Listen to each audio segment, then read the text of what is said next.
একটা ফেসবুক পোস্টে সঠিকভাবে হ্যাশট্যাগ এসইও এবং অ্যালগরিদম বুঝে পোস্ট করা খুবই ইম্পর্টেন্ট। আসসালামু আলাইকুম, আজকে আমরা চলে এসেছি ফেসবুক কন্টেন্ট ক্রিয়েশন কোর্সের 14 নম্বর ক্লাসে। তো আজকে আমরা জানবো যে ফেসবুক এসইও কি এবং কেন দরকার, ফেসবুক হ্যাশট্যাগ কিভাবে কাজ করে, সঠিক hashtag strategy, Facebook algorithm plus friendly content, common SEO plus hashtag mistake.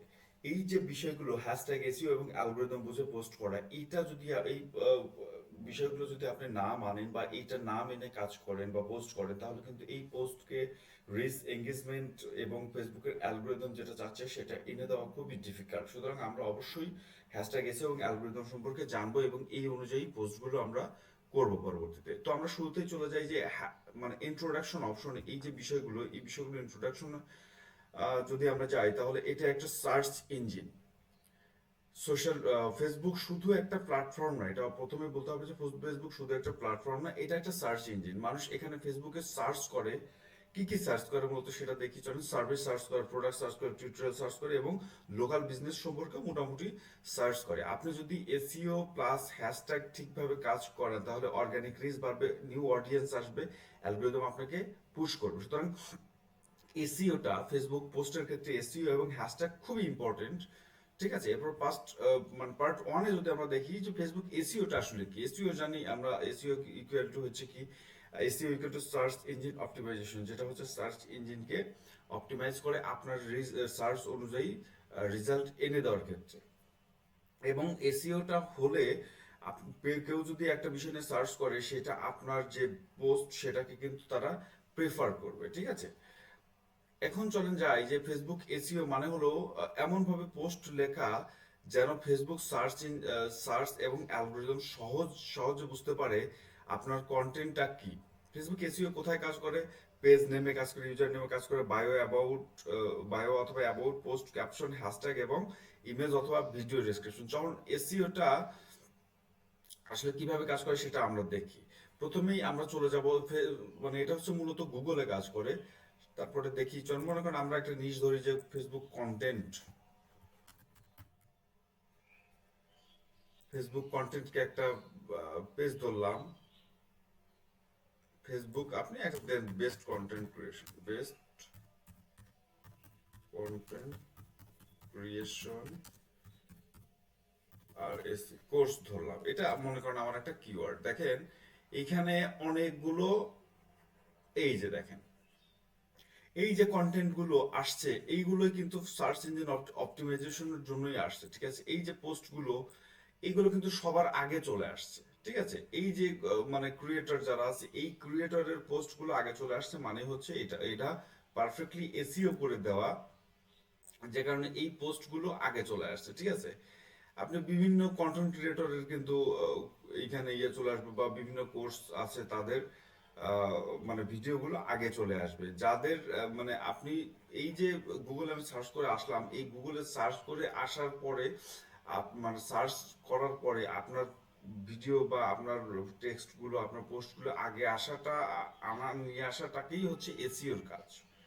ঠিক আছে, সুতরাং আপনি যখন এসইও করবেন, তখন আপনার এই কেউ যদি এই যে এই কিওয়ার্ড লিখে সার্চ করে, তাহলে কিন্তু আপনার যে পোস্ট সেটা সবার আগে আসবে। এটাই হচ্ছে মূলত এসইওর কাজ। আমরা এরপরে যে হ্যাশট্যাগ দেখব, এটার ব্যাপারে আগে একটু রেডি করে যাই, এসে আমরা পরে দেখবো না। চলেন চলে যাই হচ্ছে এসইও মূলত, ফেসবুক এসইও মূলত কোথায় কাজ করে সেটা আমি যদি দেখি, তাহলে page, user name, bio, about, caption, hashtag এবং ইমেজ, ভিডিও ডেসক্রিপশন, এটা কিন্তু আমরা দেখেছি এর আগে।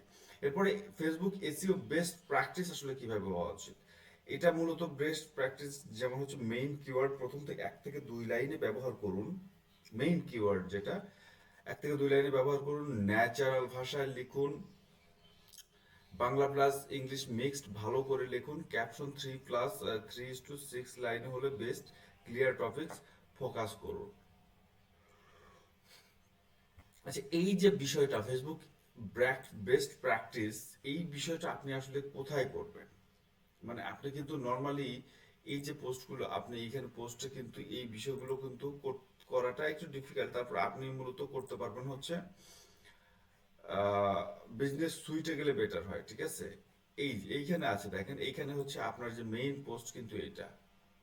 ঠিক আছে, যেহেতু এই যে প্রথম যে লাইনটা, এই প্রথম লাইন কিন্তু image content creation master class আমি যে এটা লিখেছি, এইখানে কিন্তু আমাকে মেইন কিওয়ার্ডটা রাখতে হবে, ঠিক আছে? মেইন কিওয়ার্ড প্রথম 1 থেকে 2 লাইনের মধ্যে ব্যবহার করুন, এইখানে কিন্তু আমাকে মেইন কিওয়ার্ডটা ব্যবহার করতে হবে। এরপরে যেটা আছে সেটা কি, ন্যাচারাল ভাষায় লিখুন, একেবারে স্বাভাবিকভাবে আপনার ডেসক্রিপশনটা লিখতে হবে। এই যে ডেসক্রিপশন লিখলেন, এটা একেবারে স্বাভাবিক ভাষায় লিখতে হবে, এবং এইখানে আপনার মাঝে মাঝে আপনার এই যে কিওয়ার্ডটা image content creation master class, এই যে ফেসবুক কন্টেন্ট ক্রিয়েশন মূলত এইটা কিন্তু আপনাকে মাঝে মধ্যেই লিখতে হবে। দেখেন আমরা কি এটা করেছি, এই যে ইমেজ কন্টেন্ট ক্রিয়েশন কিন্তু আমরা করেছি। দেখেন ইমেজ কন্টেন্ট ক্রিয়েশন কিন্তু আমার একটা কিওয়ার্ড, ঠিক আছে? যেটা মেইন কিওয়ার্ড সেটা কিন্তু আমাকে এখানে দিতে হবে, ঠিক আছে? এই যে বিষয়টা, এটাই কিন্তু হচ্ছে মানে অনেক বেশি কিন্তু আবার দেওয়া যাবে না,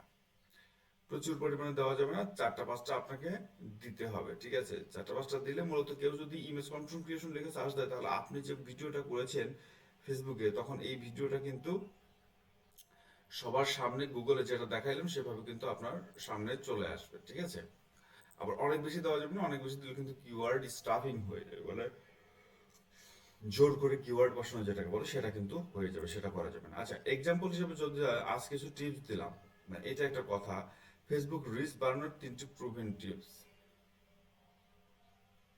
এটা হচ্ছে একটা ফেসবুক রিচ বাড়ানোর 3টি প্রুভেন টিপস। এই যে মেইন কিওয়ার্ড ফেসবুক রিচ বাড়ানোর উপায় বা টিপস, ফেসবুক রিচ যদি কিওয়ার্ড হয় তাহলে এই কিওয়ার্ড কিন্তু আমি এখানে বসিয়েছি। সুতরাং এই যে উপরেটা ক্রস আছে দেখেন, আজকে টিপস দিলাম, এখানে কিন্তু কোনো কিওয়ার্ড নেই, মেইন কিওয়ার্ড বলতে কোনো কিওয়ার্ড কিন্তু এইখানে নেই। সুতরাং এটা আমি এই ধরনের টাইটেল আমি ইউজ করবো না যেখানে আমার মেইন কিওয়ার্ডটা থাকবে না, ওকে? এরপর যেটা আছে হ্যাশট্যাগ স্ট্র্যাটেজি, সবচেয়ে কনফিউজিং কিন্তু পাওয়ারফুল কিছু হ্যাশট্যাগ স্ট্র্যাটেজি। হ্যাশট্যাগ কি হতে পারে? হ্যাশট্যাগ হলো ফেসবুককে বলা আপনার পোস্ট কোন ট্রপিকের, মানে আপনারা যে পোস্ট করেছেন সেই পোস্টটা কোন ট্রপিকের সেটা ফেসবুককে বলার জন্য আমরা হ্যাশট্যাগ ব্যবহার করে থাকি। এরপর কি আছে, কতটা হ্যাশট্যাগ ব্যবহার করবেন? বেস্ট প্র্যাকটিস হচ্ছে 3 থেকে 5টা মাত্র হ্যাশট্যাগ আপনি ব্যবহার করতে পারবেন, ঠিক আছে? অনেক বেশি আহামরি হ্যাশট্যাগ কিন্তু ব্যবহার করার জন্য, দেখেন এইখানে কিন্তু আমি অলরেডি এই ভুলটা করেছি, ঠিক আছে? তারপর সেই অ্যাপ দিয়ে কিওয়ার্ড ব্যবহার মানে হ্যাশট্যাগ জেনারেট করে আমি এটা মূলত ব্যবহার করছি, যেটা একদমই করা যাবে না। মাত্র 3 থেকে 5টা হ্যাশট্যাগ আপনি সর্বোচ্চ ব্যবহার করতে পারবেন, ঠিক আছে? কিন্তু আমি এখানে আহামরি 10+ হ্যাশট্যাগ স্প্যাম সিগন্যাল দেয়, ঠিক আছে? 10+ হ্যাশট্যাগ কিন্তু স্প্যাম সিগন্যাল দেয়, 10+ হ্যাশট্যাগ ইউজ করা যাবে না। 3 থেকে 5টা হচ্ছে বেস্ট প্র্যাকটিস। হ্যাশট্যাগের ধরনটা আসলে কেমন হওয়া উচিত, ঠিক আছে? আমরা যদি হ্যাশট্যাগের ধরন জানতে চাই, তাহলে মানে হ্যাশট্যাগ মূলত 3 ধরনের হয়ে থাকে, ব্রড, নিশ এবং ব্র্যান্ড বা পার্সোনাল হ্যাশট্যাগ। ব্রড হ্যাশট্যাগ কি? ফেসবুক মার্কেটিং, মানে ব্রড হ্যাশট্যাগ মানে একটু লং হ্যাশট্যাগ যেটাকে বলে হাই সার্চ, যেটা হাই সার্চ সবচেয়ে বেশি সার্চ হয় যেটা, যে হ্যাশট্যাগ দিয়ে, সেটা হচ্ছে যে ফেসবুক মার্কেটিং। ব্রড একটু বড় টাইপের হ্যাশট্যাগ, ডিজিটাল মার্কেটিং, এই টাইপের হ্যাশট্যাগ কিন্তু সবচেয়ে বেশি সার্চ হয়। এরপর যেটা আছে নিশ রিলেটেড হ্যাশট্যাগ, সেটা হচ্ছে কি, Facebook tips Bangla, Facebook tips Bangla, content creation Bangla. এই যে নিশ রিলেটেড, এটা হচ্ছে আপনার নিশ কিন্তু কি, যে Facebook content creation, Facebook tips Bangla, মানে এই যে একটা নিশ, সেটা হচ্ছে কিন্তু আপনার মানে নিশ রিলেটেড হ্যাশট্যাগ, এবং এটা মূলত ভালোই সার্চ হয়। এরপরে জাস্ট লাস্ট যেটা আছে ব্র্যান্ড বা পার্সোনাল হ্যাশট্যাগ। ব্র্যান্ড বা পার্সোনাল হ্যাশট্যাগ কি? মনে করেন আপনি এসে এক্সপার্ট, সেক্ষেত্রে কিন্তু রাজীব এসিও হিসেবে একটা ব্র্যান্ড হয়ে যায়, ঠিক আছে? ইউর পেজ নেম, আবার পেজ অর্গানিক ফুড লাইফ, মানে এটাও একটা হ্যাশট্যাগ হইতে পারে। এই মূলত 3 টাইপের হ্যাশট্যাগ হয়ে থাকে, তবে বেস্ট প্র্যাকটিস হচ্ছে ব্রড হ্যাশট্যাগ, নিশ হ্যাশট্যাগ এবং ব্র্যান্ড হ্যাশট্যাগ। এই 3টা মিলিতভাবে করা যেতে পারে। যদি ফর্মুলা অনুযায়ী যান, তাহলে কিন্তু আপনাকে যেতে হবে যে 2টা ব্রড এবং 2টা নিশ প্লাস একটা ব্র্যান্ড, এই যে 5টা ফর্মুলা, এইভাবে আপনাকে হ্যাশট্যাগ সাজাইতে হবে, ঠিক আছে? আমরা দেখলাম ব্রড নিশ কি, হ্যাশট্যাগ কি, এবং নিশ রিলেটেড হ্যাশট্যাগ এবং ব্র্যান্ড প্রমোশন হ্যাশট্যাগ কোনটা। তো এটা জানার পরে চলো আমরা হ্যাশট্যাগ প্লেসমেন্ট সম্পর্কে জানি, যে কোথায় আমরা প্লেস করবো এই হ্যাশট্যাগ। ক্যাপশনের শেষ লাইনে কিন্তু আপনাকে হ্যাশট্যাগ ইউজ করতে হবে। দেখেন আমি কিন্তু এই যে ক্যাপশন বা ডেসক্রিপশন দিচ্ছি, এই ডেসক্রিপশনের শেষে কিন্তু আমি হ্যাশট্যাগ ইউজ করেছি, ঠিক আছে? মাঝখানেও করিনি বা কোথাও করিনি, ওকে? সুতরাং আপনাকে এই শেষে ইউজ করতে হবে হ্যাশট্যাগ। কমেন্টেও লুকিয়ে রাখা যাবে না, ওকে? কমেন্টেও হ্যাশট্যাগ লুকিয়ে রাখা যাবে না, আপনাকে ক্যাপশন বা ডেসক্রিপশনের শেষে কিন্তু হ্যাশট্যাগ ইউজ করতে হবে। এরপর পার্ট 3 যদি আপনি ধরেন, তাহলে ফেসবুক অ্যালগোরিদম কি চায়, আসলে ফেসবুক অ্যালগোরিদম কি ধরনের পোস্ট চায়, কিভাবে পোস্ট চায়, সেটা আমরা যদি দেখি, চলুন দেখি যে ফেসবুক অ্যালগোরিদম চায় মানুষ যেন আপনার কন্টেন্ট সময় দেয় এবং ইন্টারাকশন করে। মানে ফেসবুক অ্যালগোরিদমও চায় যে আপনার কন্টেন্টে বেশি রিচ, ভিউ এবং এঙ্গেজমেন্ট আসুক। ওকে, সেটা অ্যালগোরিদমের ফেভারিট সিগন্যালগুলো কি কি? ওয়াচ টাইম, কমেন্ট, শেয়ার, মানে যত বেশি ওয়াচ টাইম হবে, কমেন্ট হবে, শেয়ার হবে, সেভ হবে, ঠিক আছে, এবং প্রোফাইল ভিজিট। এই যে বিষয়গুলো, এইগুলো কিন্তু ফেসবুকের অ্যালগোরিদমও চায়, ঠিক আছে। ফার্স্ট পার্ট 4-এ যদি আমরা চলে যাই এখন, তাহলে অ্যালগোরিদম ফ্রেন্ডলি কন্টেন্ট কেমন হওয়া উচিত, মানে আপনি যে অ্যালগোরিদম ফ্রেন্ডলি কন্টেন্ট করবেন সেটা আসলে কেমন হবে সেটা যদি দেখি, তাহলে স্ট্রং হুক থাকতে হবে। মানে প্রথমে আছে স্ট্রং হুক থাকতে হবে যাতে করে আপনার এই স্ক্রল থেমে যায়, মানে মানুষ যখন স্ক্রল করে চলে যাবে সেটা যেন থেমে যায়, এমন টাইপের হুক ইউজ করতে হবে। এক্সাম্পল যদি ধরেন, তা আপনার পোস্টের রিচ কম, সমস্যাটা হয়তো এখানে। এই যে আপনি একটা হুকিং পয়েন্ট টাইটেলে ব্যবহার করলেন, এইটাই কিন্তু মানুষের স্ক্রল থামাতে মানে হেল্প করবে, আপনার এই পোস্টকে স্ক্রল করবে না তারা। তারপরে রিলেটেবল কন্টেন্ট আসলে কি? রিলেটেবল কন্টেন্ট হচ্ছে অডিয়েন্স যেন ভালোভাবে, এইটা তো আমার সমস্যা, মানে অডিয়েন্স এমন ভাবে ভাববে যেন এটা তো আমারই সমস্যা, মানে এরকম ফিল যেন আহ, মানে মানুষের মধ্যে আসে, এই টাইপের কন্টেন্ট তৈরি করতে হবে আপনাকে। ক্লিয়ার সিটিএ দিতে হবে। ক্লিয়ার সিটিএ কি? একটা পোস্টে একটা সিটিএ, যেমন এক্সাম্পল আপনার মতামত কমেন্ট করুন, এটা কিন্তু একটা CTA, call to action button যেটাকে আমরা বলি। এরপরে যেটা আছে নেটিভ কন্টেন্ট আসলে কি? এক্সটার্নাল লিঙ্ক বেশি দিলে রিচ কমে। ইন্টারনাল লিঙ্কটা আসলে কি? ফেসবুকের ভেতরে কন্টেন্ট, রিল, ইমেজ, টেক্সট, এগুলোকে বলা হয়ে থাকে নেটিভ কন্টেন্ট, এবং এটা দিলে ফেসবুকের রিচ, ইন্টারনাল যে এক্সটার্নাল যে মানে রিচ, সেটা কিন্তু কমে যায়। এরপর যেটা আছে সেটা হচ্ছে কনসিস্টেন্সি কি? র্যান্ডম পোস্টিং করা যাবে না, ঠিক আছে, রেগুলার পোস্টিং করতে হবে এবং কনসিস্টেন্সি বজায় রেখে পোস্টিং করা যাবে। এর আগে আমরা যেটা কনসিস্টেন্সি বা ধারাবাহিক পোস্টিং এর ক্ষেত্রে এটা দেখেছি, ঠিক আছে। এই যে রেগুলার পোস্টিং আপনাকে ধারাবাহিকতা বজায় রেখে করতে হবে। এরপর কি আছে? কমন মিস্টেকস, কিছু কিছু বিষয় আছে যেটা আমরা খুবই কমন, কিন্তু এই মিস্টেকগুলো আমরা ন্যাচারালি করে থাকি। সেগুলো কি? সেটা হচ্ছে যে একই হ্যাশট্যাগ সব পোস্টে ব্যবহার করা যাবে না, ঠিক আছে, কিওয়ার্ড স্টাফিং করা যাবে না, ইরিলিভেন্ট হ্যাশট্যাগ ইউজ করা যাবে না, কপি পেস্ট ক্যাপশন ইউজ করা যাবে না, ক্লিক বেইট উইদাউট ভ্যালু, এটা একেবারেই করা যাবে না। মানে একই এই যে আমি হ্যাশট্যাগ ইউজ করেছি, এই হ্যাশট্যাগ কিন্তু আমি প্রত্যেকটা পোস্টে করতে পারবো না, ঠিক আছে। এই একই হ্যাশট্যাগ আমি প্রতিটা পোস্টে করতে পারবো না কোনোভাবেই, তাহলে কিন্তু আমার রিচ একবারেই থাকবে না। ইরিলিভেন্ট হ্যাশট্যাগ দেখা যাচ্ছে যে আমি এখানে মানে অপ্রাসঙ্গিক হ্যাশট্যাগ কি? সেটা হচ্ছে যে আমি এখানে আলোচনা করেছি মূলত ফেসবুক কন্টেন্ট ক্রিয়েশন দিয়ে।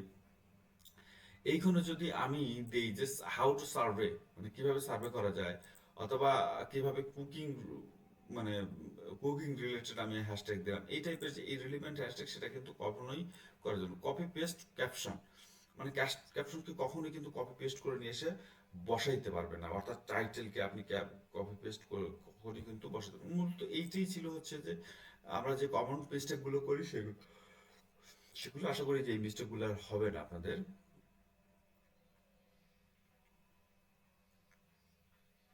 এরপর যখন perfect SEO plus hashtag plus algorithm formula যদি আমি ধরি, মানে টোটাল যে বিষয়গুলো আমরা আলোচনা করলাম সেগুলো টোটাল ভাবে যদি আমি ফর্মুলা আকারে ধরি, তাহলে এসইও অপটিমাইজ ক্যাপশন লিখতে হবে, স্মার্ট হ্যাশট্যাগ দিতে হবে 3 থেকে 5টি, অ্যালগোরিদম ফ্রেন্ডলি স্ট্রাকচার দিতে হবে, এবং এঙ্গেজমেন্ট সিটিএ বাটন দিতে হবে। এই যে টোটাল বিষয়টাই নিয়ে কিন্তু আমরা আলোচনা করলাম, এটা হচ্ছে পারফেক্ট এসইও হ্যাশট্যাগ এবং অ্যালগোরিদম ফর্মুলা, ঠিক আছে। ইন কেস আমরা যদি প্র্যাকটিস পারপোজ ধরি, তাহলে সেটা কেমন হতে পারে?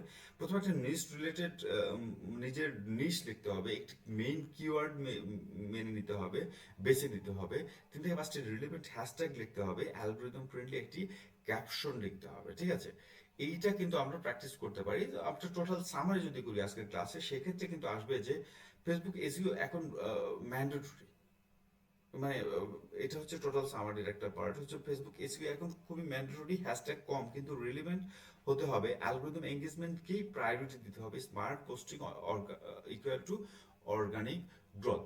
অ্যালগোরিদমকে ফাইট না ফ্রেন্ড হিসেবে বানানো। মূল বিষয়টা এখানে আসতেছে যে এখনকার প্রেক্ষাপটে প্রচুর পরিমাণে কন্টেন্ট ক্রিয়েটর কিন্তু এখন এই মুহূর্তে বেড়েছে, প্রচুর পরিমাণে কন্টেন্ট ক্রিয়েটর এখন মার্কেটে আছে, তারা কিন্তু প্রচুর পরিমাণে কন্টেন্ট দিচ্ছে। সুতরাং আপনি যদি এসইও করেন, তাহলে কিন্তু অন্য সবার থেকে আপনি আলাদা থাকবেন, এবং আপনার পোস্টগুলো অনেক বেশি রিচ এবং আপনার সার্চ ইঞ্জিনে অনেক বেশি উপরে থাকবে, ঠিক আছে। সুতরাং এসইও এখন ম্যান্ডেটরি হয়ে গেছে অনেকের মধ্যে আপনার পোস্টটিকে খুঁজে অডিয়েন্স বের করার জন্য। এরপরে হ্যাশট্যাগ মানে কম দেবেন, কিন্তু সেটাকে অবশ্যই রিলিভেন্ট দিতে হবে, স্মার্ট পোস্টিং করতে হবে, ঠিক আছে? স্মার্ট যদি আপনি পোস্টিং দেন, অ্যালগোরিদম সমস্ত ডিমান্ড মেনে যদি আপনি পোস্টিং দেন, তাহলে আপনার অর্গানিক রিস্ক, অর্গানিক গ্রোথকে কেউই রুখতে পারবে না। সুতরাং আপনি যদি ভালো করতে চান, কন্টেন্ট ক্রিয়েশন খুব দ্রুত সাকসেস পেতে চান, তাহলে অর্গানিক গ্রোথটা কিন্তু মেইন ম্যান্ডেটরি। আপনি কিন্তু পেইড গ্রোথে কখনোই ভালো করতে পারবেন না, এবং আপনি কস্ট কিন্তু কখনোই ক্যারি করা ডিফিকাল্ট টাইম হয় না। সুতরাং আপনি ফেসবুকের অ্যালগোরিদমকে কখনোই ফাইট যুদ্ধ হিসাবে নেবেন না, এর বিরুদ্ধে এটাকে ফ্রেন্ড বানিয়ে নিতে হবে, যাতে করে আপনার রিচ এঙ্গেজমেন্ট অনেক বেশি বেড়ে যায় এবং তাদের ডিমান্ড অনুযায়ী কন্টেন্ট আপনি তৈরি করতে পারেন। তো এই ছিল আমাদের হাতে ক্লাস নাম্বার 14তে সকল আলোচনার বিষয়। তো আশা করবো ক্লাস নাম্বার 14 আপনার ভালো লাগবে। আর যদি ভালো লাগে তাহলে বড় লাইট সলিউশনটাকে, চ্যানেলটাকে অবশ্যই সাবস্ক্রাইব করে পাশেই থাকবেন।